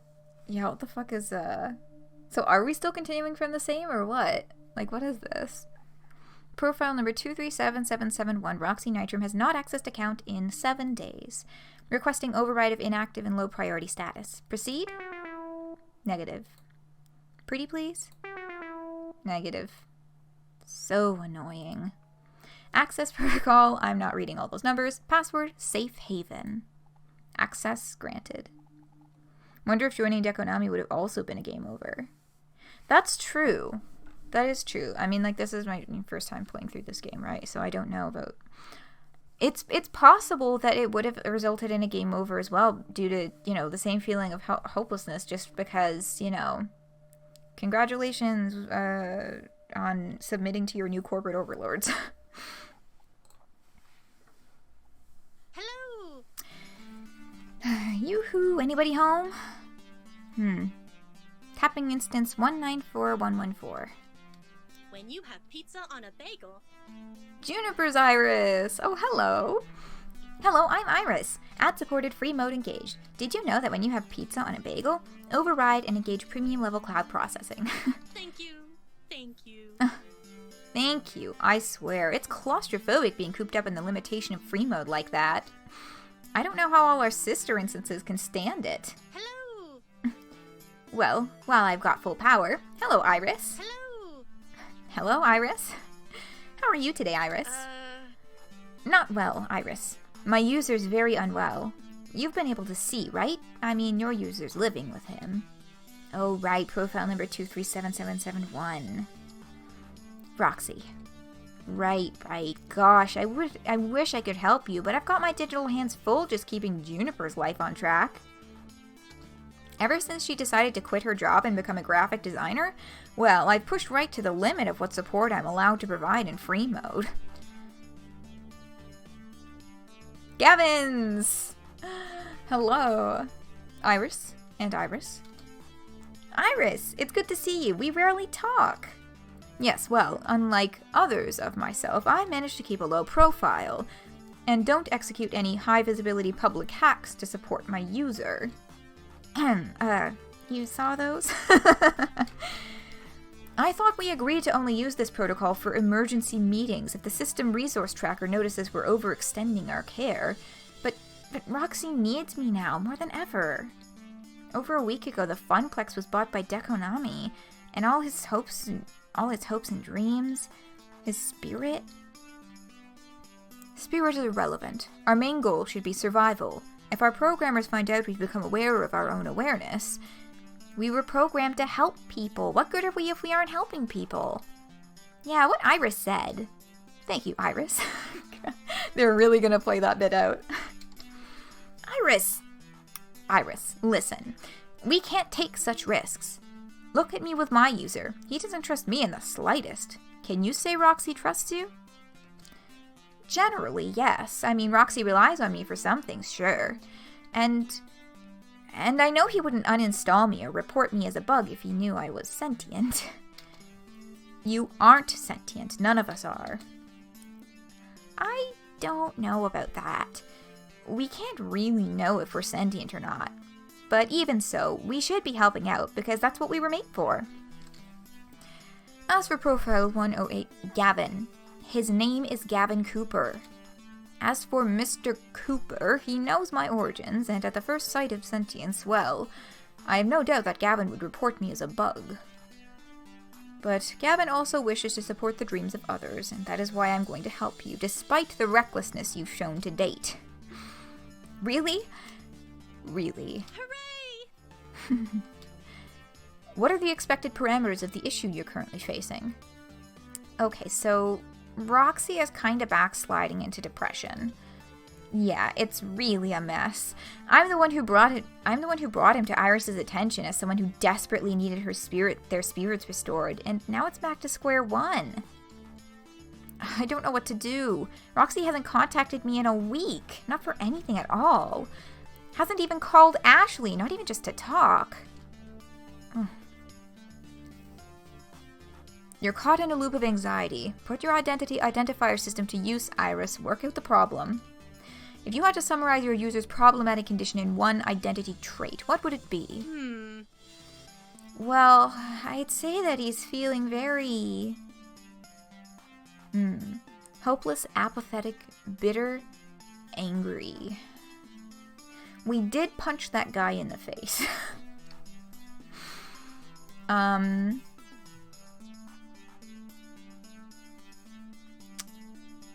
Hopeless or angry, I'm thinking.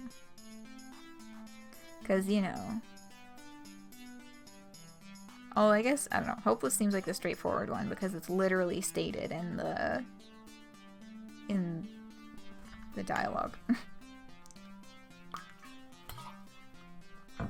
Roll for it? I am going to make a decision today. I'm gonna go with hopeless. Hopeless. I'd say that Roxy has lost all hope and fallen into depression again. He had come... You punched Deco? Also, hello. Oh, hi. Hello, welcome to the party. And yes, we did choose the option to punch Deco in the face. Yeah, he did. He absolutely deserved it. And also, I was just like, that whole scene, I was so fucking mad. Because I was like, seriously considering telling him to go fuck himself at the end of the meeting the night before. And then I was like, no. If we tell him to go fuck himself, he's immediately, like, that is going to be the immediate end to any cordial relations, and he's going to try and rip the fun place off the map. Turns out he was doing that anyway. You always wanted to punch him, but you were afraid to? Yeah, I was hesitant on it as well. But, at the end of the day, I was like, you know what? Fuck everything. What else could possibly go wrong here? And just fucking went for it.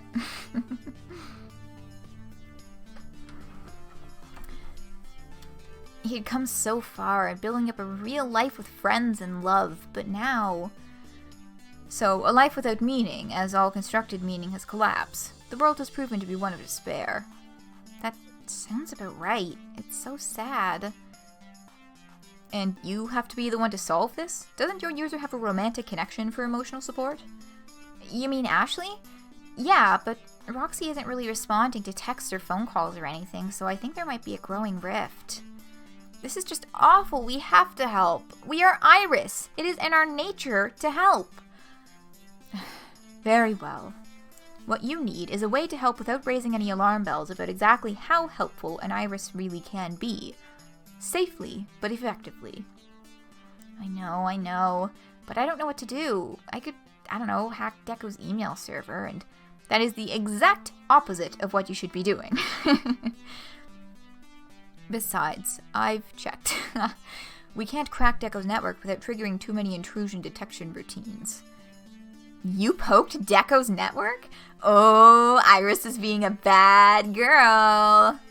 Our users share a social connection. I was merely scouting potential ways to elevate Mr. Cooper's mood, as they seem to be related.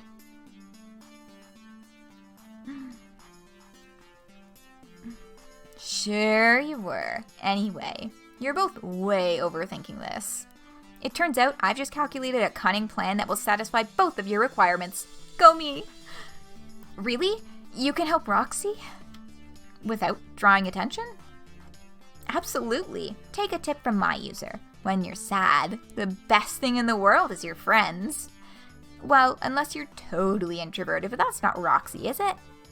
And that's actually the reason why what we need to do doesn't require any hacking or hiding or anything above and beyond what an Iris does best. All we need to do is a few calls to the right people and a few arrangements. Here's what we're gonna do. And of course, we don't get to see their little plan.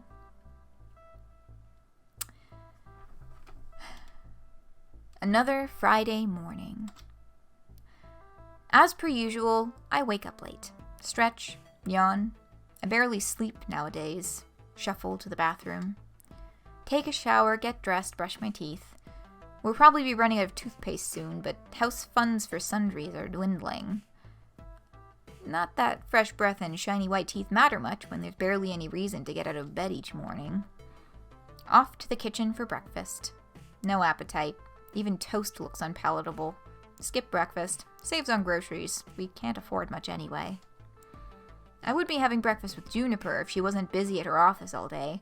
That's fine, I'd be lousy company anyway. At breakfast, I settle in for some Wyvern Keep. May as well. It's right there in the living room, taking up space. Been playing a lot of it lately. It's not like Wyvern Keep's very hard.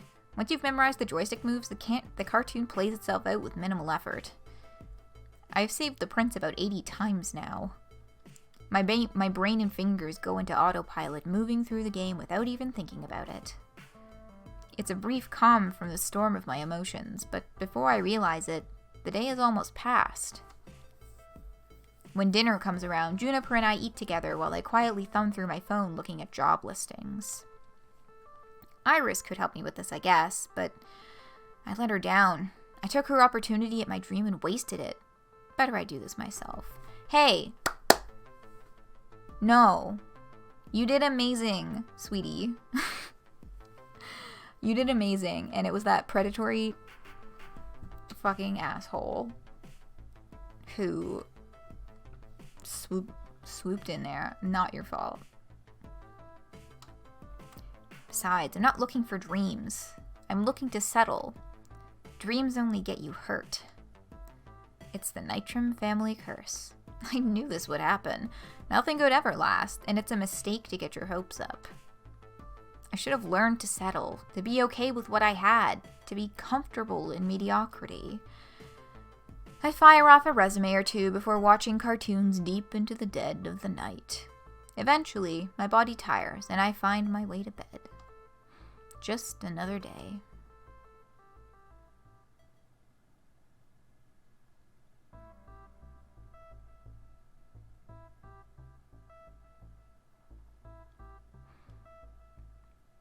I'm guessing that one of these days, Ashley's gonna knock on the door or something. Another Saturday morning. As per usual, I wake up late. Stretch, yawn. I barely sleep nowadays. Shuffle to the bathroom. Take a shower, get dressed, brush my teeth. We'll probably be running out of toothpaste soon, but house funds for sundries are dwindling.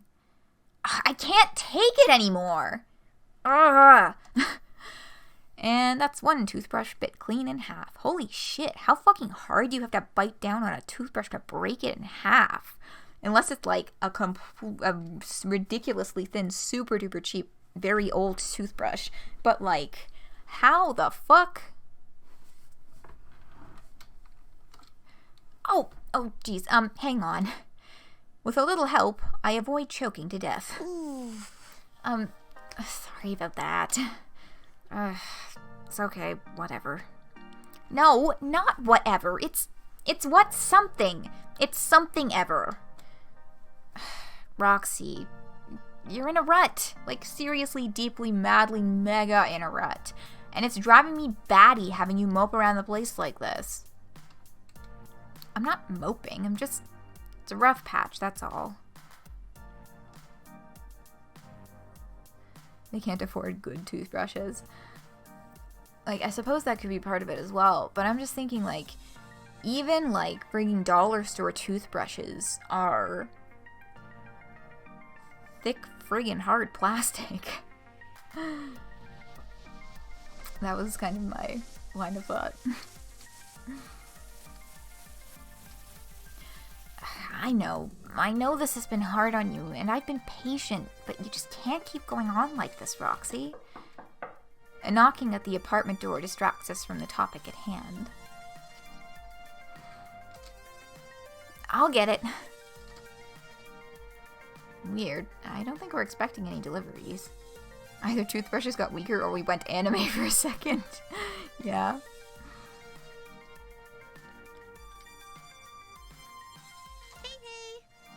Hey, Roxy, guess who's here? Oh, hi. Oh, hi, Roxy. It's been too long since I saw you. Good guess, by the way. Thank you. I've been, like, on it with the predictions today. I'm usually way off base, but, like, I've been hitting the targets, if I do say so myself. Oh, yeah, you picked Ashley. Fuck yeah, we did.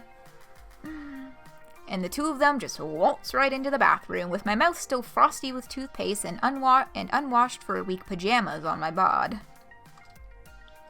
Please ignore the fact that I'm completely unkempt right now. I think you look adorable, but you will have to put on actual clothes. Do I have to? It's not like I'm going anywhere.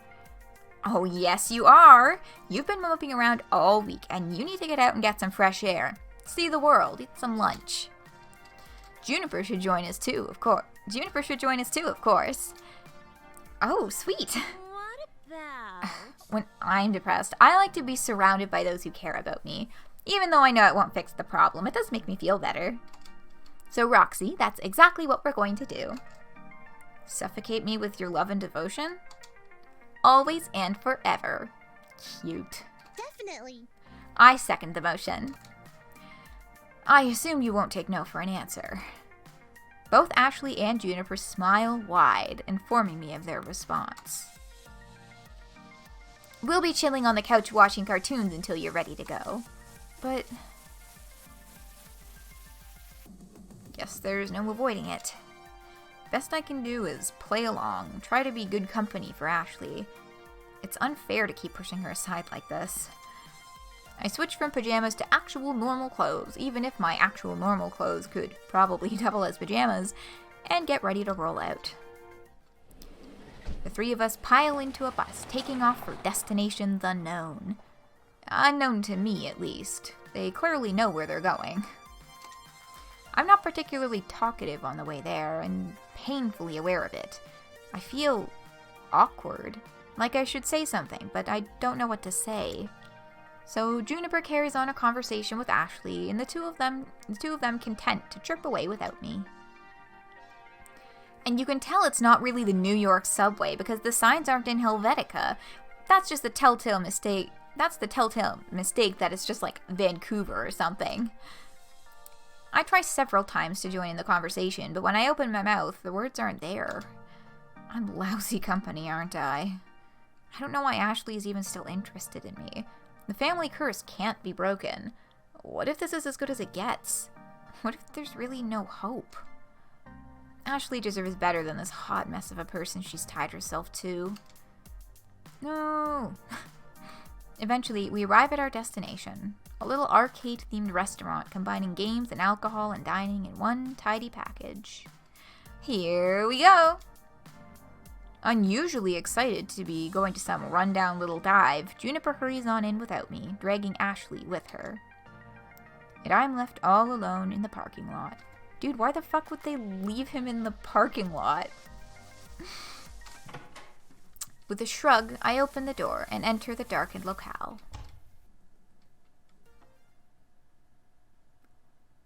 Hello.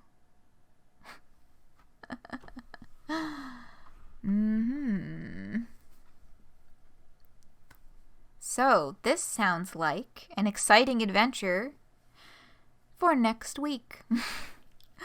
I hate to cut things off here. I'm very interested to see where they're taking the story, because it's taken a great many turns I was not expecting. But it is indeed approximately 10 after 1, which is, you know, about the time we'll call it a night.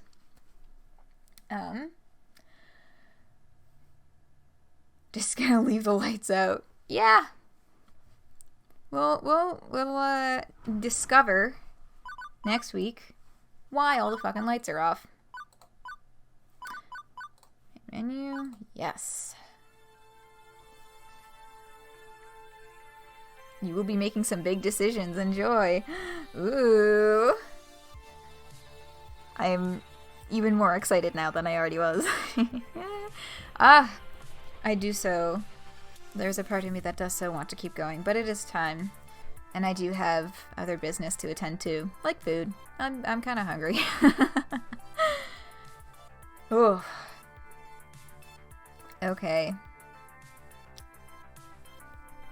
That's all for this week. We shall continue next week, same time, same place. That is December 16th. Holy fuck. We'll keep on moving through. This looks like it's some kind of like a barcade type place. Yes, it is almost the day. Oy, it does not fucking feel like it. Although putting the tree up today was a nice little adventure. But it does not fucking feel like it. Oh, well, that's just been the year.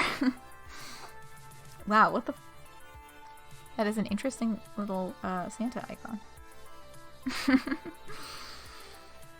But yeah, before then, though, this weekend, we will have a return to Homestuck Reread. Double Homestuck Reread time! Oh! YouTube!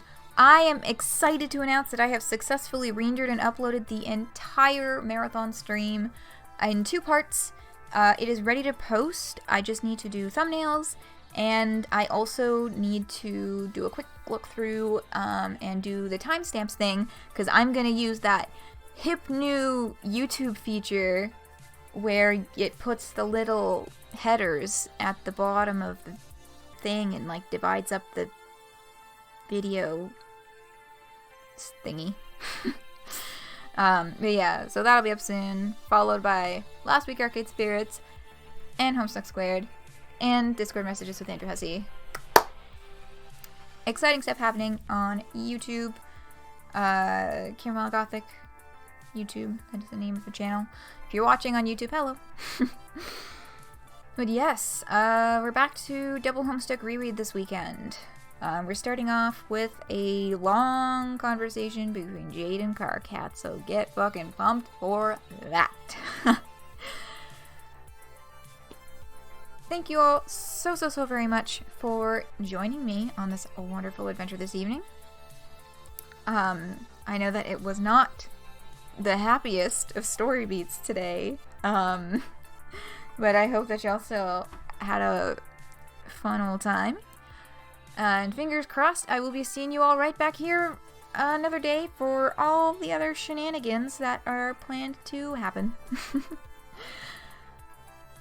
Have a lovely rest of your day, whatever you may be getting up to, and I will see y'all around.